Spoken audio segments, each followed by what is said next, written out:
घने हरे भरे जंगल के बीच एक छोटा सा शेर रहता था। उसका नाम था शेरू। शेरू अभी छोटा था, लेकिन उसका दिल बहुत बहादुर था। वो कभी किसी को परेशान नहीं करता था, बल्कि हमेशा सबकी मदद करता था। जंगल में रहने वाले सभी जानवर शेरू को बहुत पसंद करते थे। हिरन, खरगोश, बंदर, हाथी और कई तरह के पक्षी सभी उसे अपना राजा मानते थे। हालांकि शेरू छोटा था, लेकिन वो हमेशा सच्चाई और हिम्मत के साथ रहता था। एक दिन जंगल में अचानक तेज बारिश होने लगी। आसमान में काले बादल छा गए, बिजली चमकने लगी और जोर-जोर से हवा चलने लगी। सभी जानवर डरकर इधर-उधर भागने लगे। उसी समय एक छोटा सा खरगोश भागते-भागते गहरे गड्ढे में गिर गया। वो जोर-जोर से चिल्लाने लगा, बचाओ, बचाओ, कोई मुझे बाहर निकालो।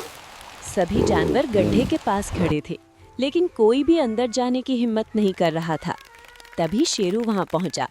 उसने बिना डरे गड्ढे में झांका और बोला, डरो मत, मैं तुम्हें बचा लूंगा। शेरू ने अपनी पूरी ताकत लगाई और धीरे-धीरे खरगोश को बाहर खींच लिया। खरगोश खुशी से रोने लगा और बोला, धन्यवाद शेरू, तुम सच में हमारे राजा हो।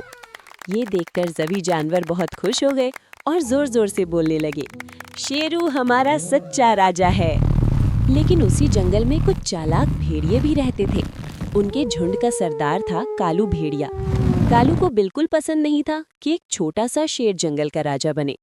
एक रात कालू भेड़िया अपने साथियों के साथ बैठा और बोला, हम इतने ताकतवर हैं, फिर भी सब उस छोटे शेर को राजा मानते हैं। हमें कुछ ऐसा करना होगा कि सभी जानवर उससे डर जाएं। सभी भेड़ियों ने मिलकर एक योजना बनाई। अगली रात भेड़ियों ने पूरे जंगल में जोर-जोर से हुआ हुआ करना शुरू कर दिया। उनकी डरावनी आवाज सुनकर छोटे-छोटे जानवर डरकर भागने लगे। हिरन, खरगोश और बंदर दौड़ते हुए शेरू के पास आए और बोले, राजा शेरू, हमें बचाओ, भेड़िए हमें डरा रहे हैं। शेरू ने शांत आवाज में कहा, डरो मत, जब तक मैं हूँ कोई तुम्हें नुकसान नहीं पहुँचाएगा। ये कहकर शेरू अकेला ही भेड़ियों की तरफ चल पड़ा। जब शेरू उनके सामने पहुंचा तो कालू भेड़िया जोर से हंसने लगा। वो बोला, तू अभी छोटा है, राजा बनने के लायक नहीं। शेरू ने बिना डरे जवाब दिया, राजा वो नहीं होता जो बड़ा हो, राजा वो होता है जो सबकी रक्षा करे। इतना कहकर शेरू ने जोर से दहाड़ लगाई। उसकी दहाड़ पूरे जंगल में गूंज उठी। दहाड़ सुनकर हाथी, भालू, बंदर, हिरन और सारे जानवर वहां आ गए।